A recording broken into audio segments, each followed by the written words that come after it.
It's day 125 of working on the Griffin sword. It is finally time to put the sword aside so we can focus on the scabbard right now. Get that made and then we'll finish out the rest of the Griffin sword. I've spent about a week preparing for this build. I've been studying scabbards through history. I've been gathering materials, doing practice pieces, all sorts of different stuff. There's no more practice. There's no more materials to gain. It's time to actually start making the real scabbard.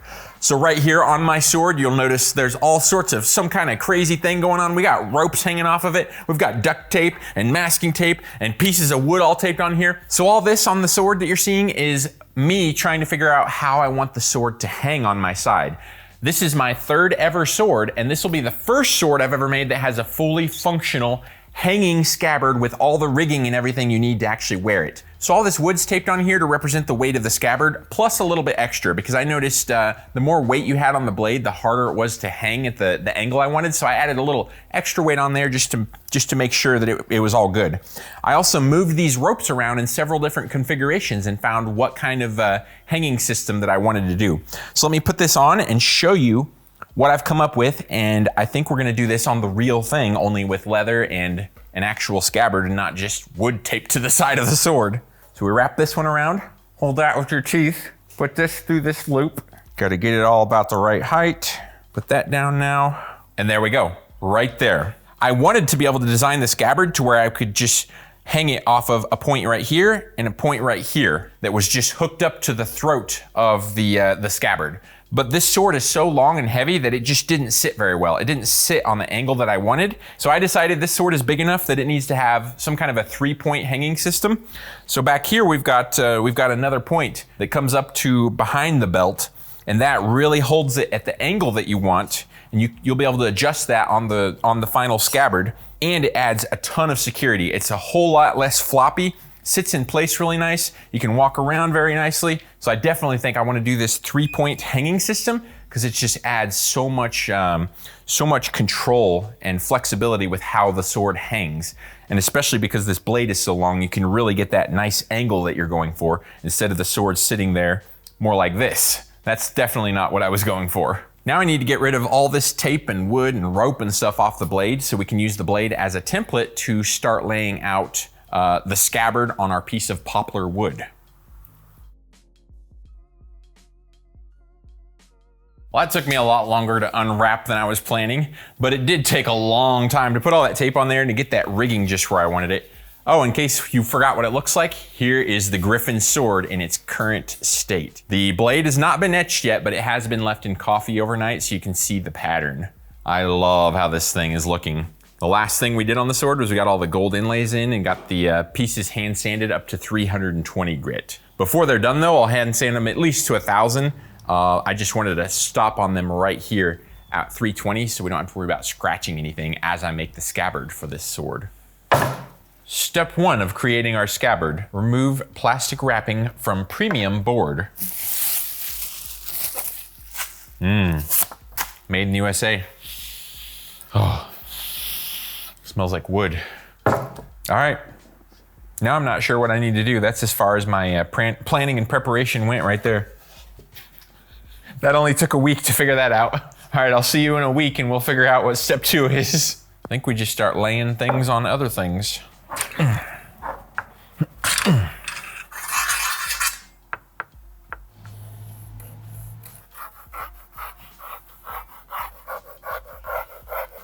After much time and lots of layout lines, it is finally time to cut out our 2 scabbard halves.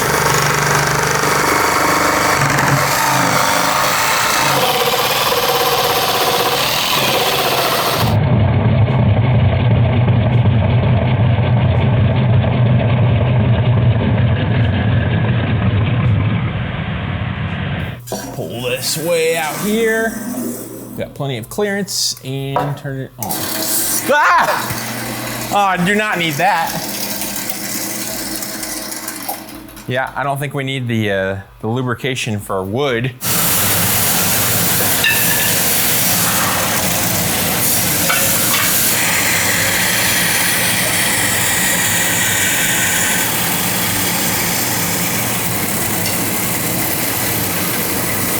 Which line? Which line do I follow?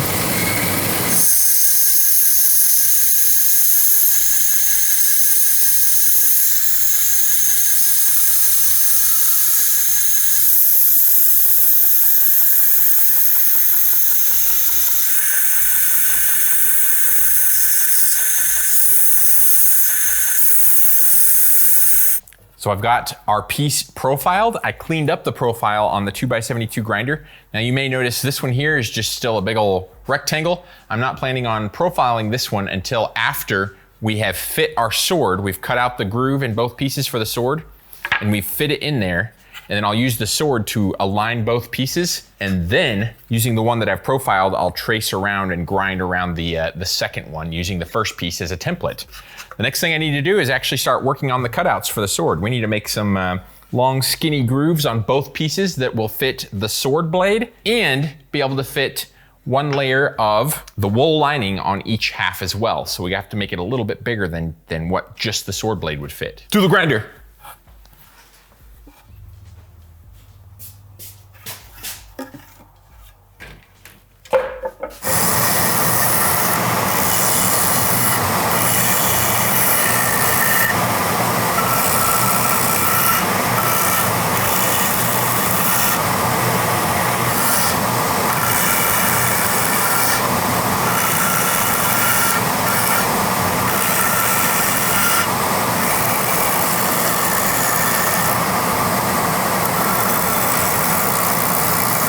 I just finished hollowing out both halves of the scabbard with the 2x72 grinder, just using an aggressive 36 grit belt. The next thing I want to do is actually grind a little bit of a relief right along the edges. We need a little bit of a relief on the edges because we're going to add in that liner, so we have to remove some of that material in there for the thickness of the liner on both halves. And what I used the last couple times I did this with my other scabbards was an angle grinder.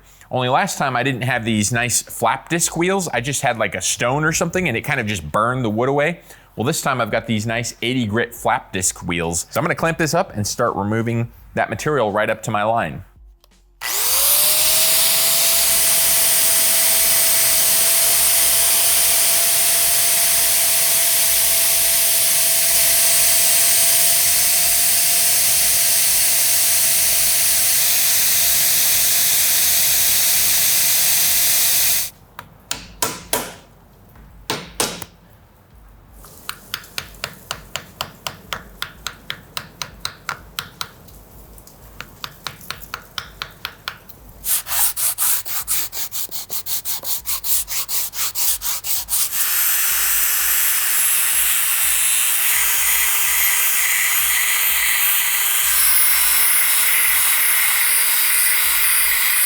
I finished cleaning up the grooves in both of our scabbard halves, got them looking really good, probably better looking than they need to be. I think the next thing we need to do is go ahead and temporarily contact cement or spray adhesive the wool liner in place and make sure that the sword feels like it's fitting right, or we can make adjustments, make the groove deeper, shave some off the top, make it shallower. And while we're doing that, we'll be testing a second thing. We'll be finding out if the tip of the sword is actually gonna get caught on this wool. And if it does, we'll have to do a different liner.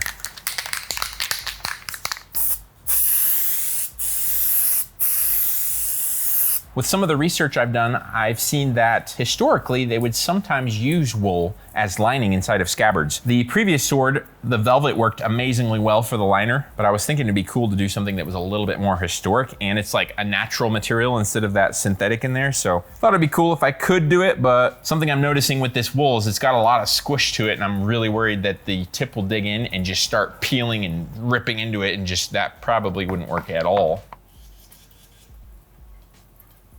Oh yeah, that's got spray adhesive all over it. So I guess we're gonna be kind of gluing these pieces of wood together. I won't even have to use clamps. Okay.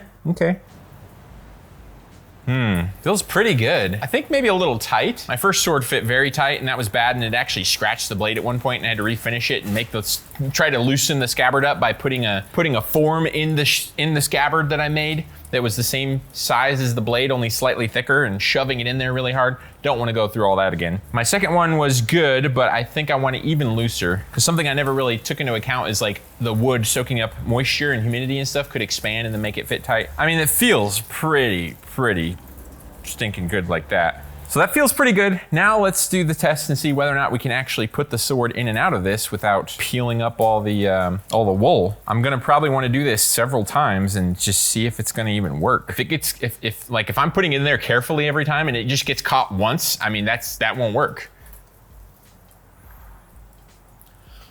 Okay, that was pretty good. Oh, yeah, see there? You missed the hole. I just barely missed the hole a little bit there, and it kind of unpiled a little piece of it, and then it'll do it more and more and more. Let's see if this was strapped to my side, how I could do it. Oh. I hear it rip every time you put it in. You gotta be very aware of it, and if it starts to catch, you gotta adjust. I put it in and out, I don't know, probably like 10 times. It is snagging a lot when it first goes in here. Before I get real rough with it and test it, I wanna go ahead and take this apart, see what it's looking like, because I got a bad feeling about this. Oh, it's glued together better. Yeah, because we clamped it. I guess we're keeping the scabbard together for the rest of the build.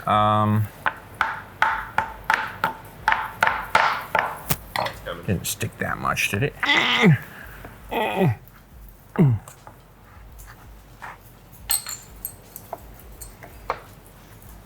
That stuck a lot harder than I thought it was going to. Oh man. This is really not looking good to me. Like this degradation. See all this peeling up here? And then look at this one. There's one where it clearly started to catch. See, it's fine once you get it in there. Right here, it's starting to rip there. Like if the customer has this, and this is going across the ocean here. I need it to last. It's not like I can easily maintenance it if something happens. Also, this is gonna be all glued together and sewn together, so we won't be able to take it apart easily. Oh yeah, if you're just a little bit careless with it, like you're a collector and you're like just a tiny, like you had one beer and you're showing it off to a friend, your motor skills are just impaired by like 1%. Like that's all it would take. In fact, even if I'm trying, it's still hard to not get it to do it. And I know what the inside of that thing looks like. I made the inside of that thing. Oh, that's so bad. I wanted that to work so badly. Maybe back in the day they used some kind of cloth made from wool, not just whatever this, I don't know what you call this. What do you call wool that's turned into like felt? Maybe we need wool cloth. I mean, yeah, that's probably not good. Seeing it suck in there. Oh, it might be over. Can I even get it in there again now? We can't have that happening with the customer across the ocean. I mean, it's basically, it renders it non-functional. Unless you just shove it in there. Now you're gonna like start scraping the wood on the sword and stuff. Actually, damn, oh, it's tight. It's all balled up and tight. All right, I'm taking it apart now. We're gonna take a look at that. That's a no-go for sure, for sure. My pencil pry bar. Like one of those guys ripping phone books in half. Give it the best chance we possibly can. This should be a lot more hardy than that spray adhesive. And this is probably how I would have held it in there for the real thing. Dad lost the brush. He replaced it with some brush, but the brush is falling apart, and that's not really what I want for the brush to do.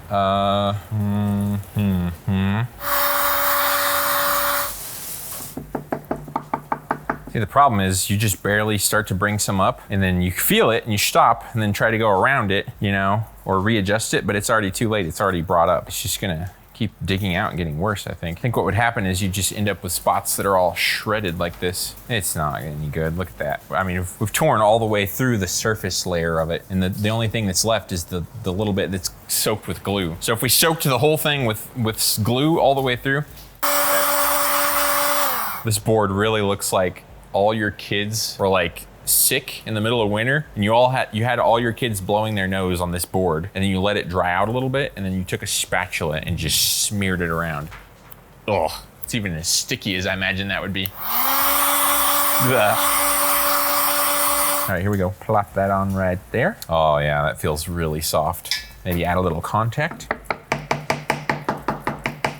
All right, let's test it out here. Let's do the rub the tip on it test. Okay, I'm already angling the sword into it a lot steeper than I did with the wool. Okay, you see this? You see this angle? Oh, kind of scraping on the bottom, but it's not like digging any of it up.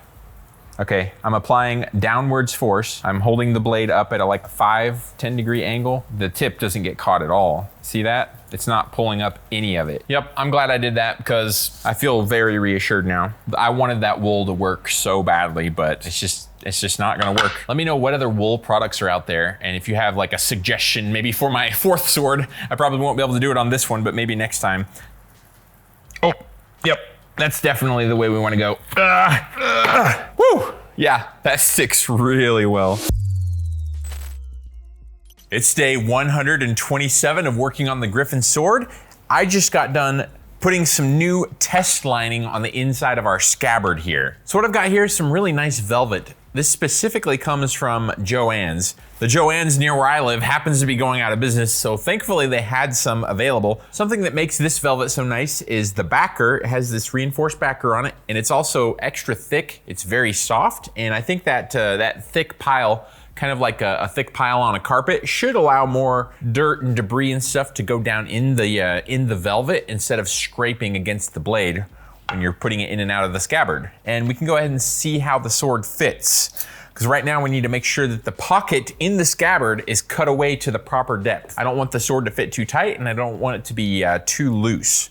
So we've got to get all that nailed down before we continue on the scabbard anymore. So we can just set it in this half here, pop this other half on top of it. Got some pencil lines here to help me line it up over it, how it goes, and I can clamp it up. Oh, that feels good. That feels really good. That feels really, really good to me. Oh, that velvet is nice. We can go ahead and do the same kind of testing with the tip of the sword that I did with that wool. Just kind of take the tip and run it in there and see if it gets caught, especially when you're putting it in there, because that's where it was happening really badly before with that wool. It was just getting caught and then balling the wool up and doing horrible stuff. It's not getting caught at all. I'm holding the sword up on an angle. I'm putting some down pressure on it. It's just sliding right over it. That's beautiful. I think that's gonna be good. We can still make some minor adjustments to that later if we want to, but I'm very happy with how that feels. The next thing I wanna focus on is making it so both of these pieces go together and come apart to the exact same position every time.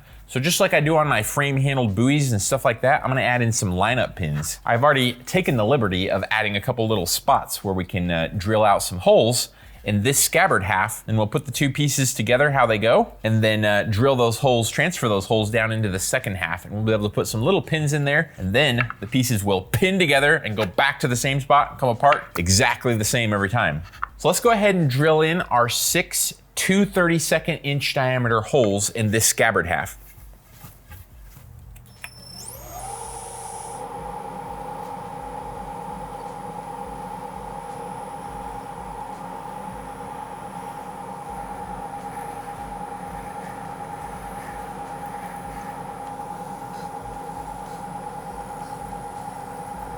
Okay, we've got our 6 holes going through our scabbard piece. I took the liberty earlier when I had this all laid out on here to trace around the scabbard piece so I could line it back up on here. So now I'm just gonna line this up with my, my tracing, and then we'll clamp it in place and then transfer these holes down into our second half of our scabbard piece here.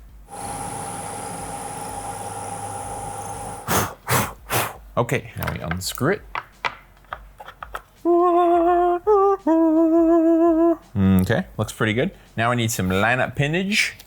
This little lineup pin of mine, I'm gonna let it shine. 1, 2, 3, 4, 5, 6. These holes could be a little bit tight, I'm not sure. We are just going into poplar. It's not like it's ebony or something.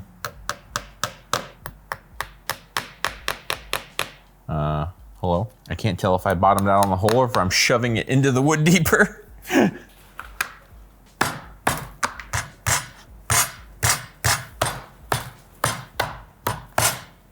And there we go. We now have lineup pins. So now, when we take this thing apart and put it back together, it should go back to the exact same position every single time. Okay, I'm gonna trace around this really good. No, I'm not even gonna do that. We're gonna just take this thing over and start cutting off all this excess material and shape these down until they're the same size now.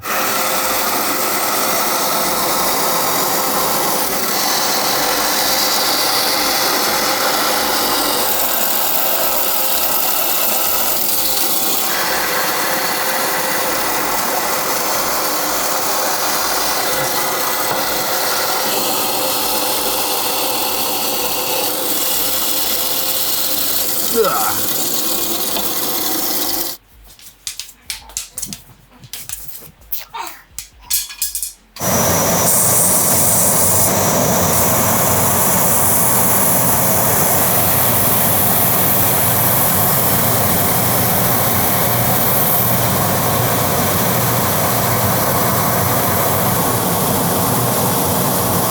I finished grinding down the second piece of our scabbard, so it's flush with the first piece and it's all shaped the same. The next thing I want to do is flatten out all the high and low spots on the edge. I took some leftover worn out pieces of sandpaper from the disc sander and went ahead and just sprayed a little bit of contact spray adhesive on them and then popped them down here on my table. So we've now got this flat surface with sandpaper glued down to it. And I should be able to come in here. I put some pencil marking all over so I can see where the high and low spots are. And sure enough, there's definitely some in there. It's not really hitting there, it's hitting right here. Low, low, high, low, high.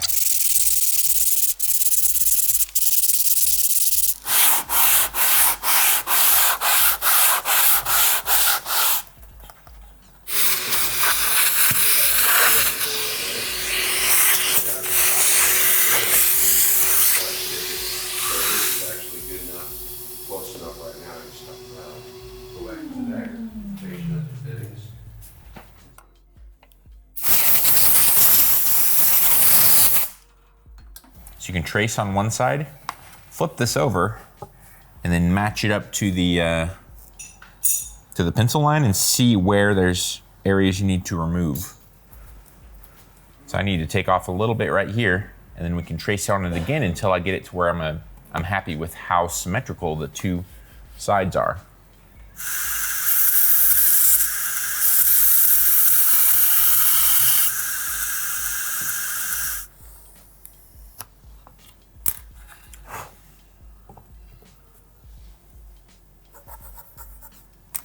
A little bit more.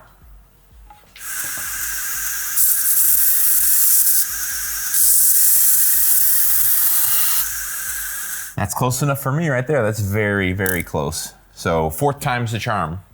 Now that the edges are all smoothed out, got all the high and low spots removed, and I've got this tip area nice and symmetrical, it's time to take this apart. We need to take out the temporary velvet lining inside of there and go ahead and plane these two halves down because right now they are super thick. So this is the planer that I'm going to use to thin down our scabbard halves. You can kind of think of a planer similar to a surface grinder but for wood.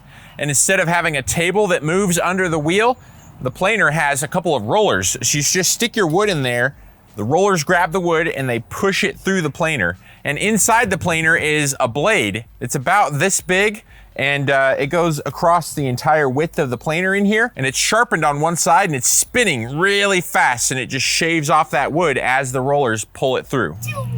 Okay, here we go.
Whoa. Whoa. Oh man, this piece, it got rid of the warp in it and made it almost perfectly straight. This one though, it's way off the other direction now. That's not cool. As it was getting really thin there, feel this big old low spot. Look how much it was pushing down the wood in the middle here. See how much of a curve there is to these pieces? Like I can really push them in. I think that's why it made this nasty little notch right here when I fed it in that way. The base isn't sitting flat, and I think it was putting some pressure on it, and it's like pushing down on here and was digging out this spot right here. Seemed to be better though when I ran it in from this way, because this side should be more stable, because it's not got that big wide squishy spot. Yeah, I don't really like that low spot there, but really it's gonna disappear when you put leather on there. And I don't really want to make this any thinner. It's already very thin, which I wanted it nice and thin. I was gonna say the next thing we need to do is to round the edges, but actually I think I need to fit the sword this way, I guess.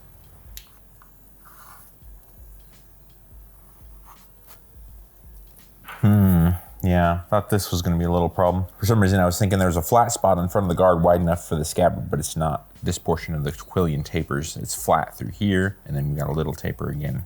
If I ever start making much longer swords, stuff might get in the way here for certain things.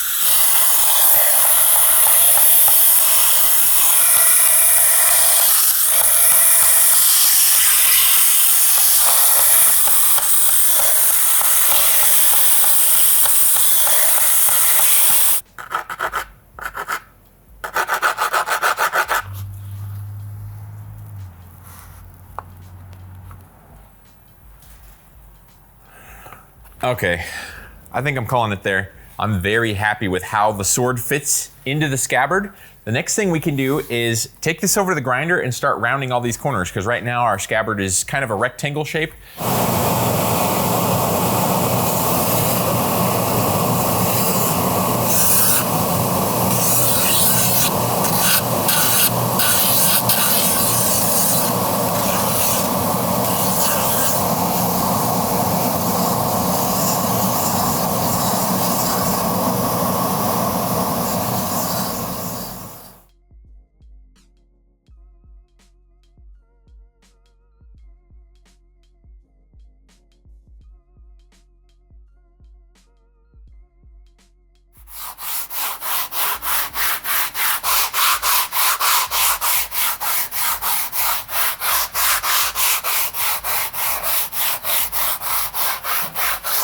I got all the corner and edge shaping done on the scabbard, and then I spent about an hour right here with my sandpaper that's glued down to my flat surface, and I just sanded and sanded and sanded, getting rid of all the high spots and most all of the low spots. It looks incredible. Super nice and thin. We've got a really nice oval shape here on the end.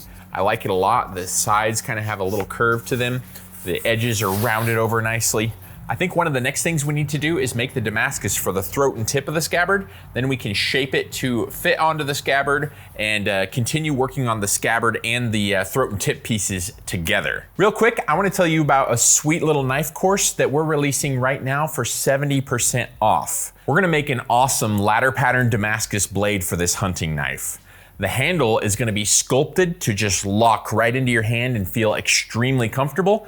And we're gonna add a bunch of really cool texture on the bottom of the handle that will look nice, and it'll also give a lot of extra grip to the handle. The outside of the guard is gonna get covered in damascene, which is a 24 karat gold overlay process. My two main goals for this course are that you'll be able to make a beautiful, functional piece of art that's just like the one that I make in the course. My second goal is that you'll be able to take the concepts from this course and make a more simple version of the Hunter if you so desire. Maybe one that doesn't have a ladder pattern Damascus blade and the texturing on the handle and the damascene on the guard. So click the link down in the description and use coupon code HUNTER for 70% off of this course. I will see you in the next video. May the forge be with you. Bye-bye!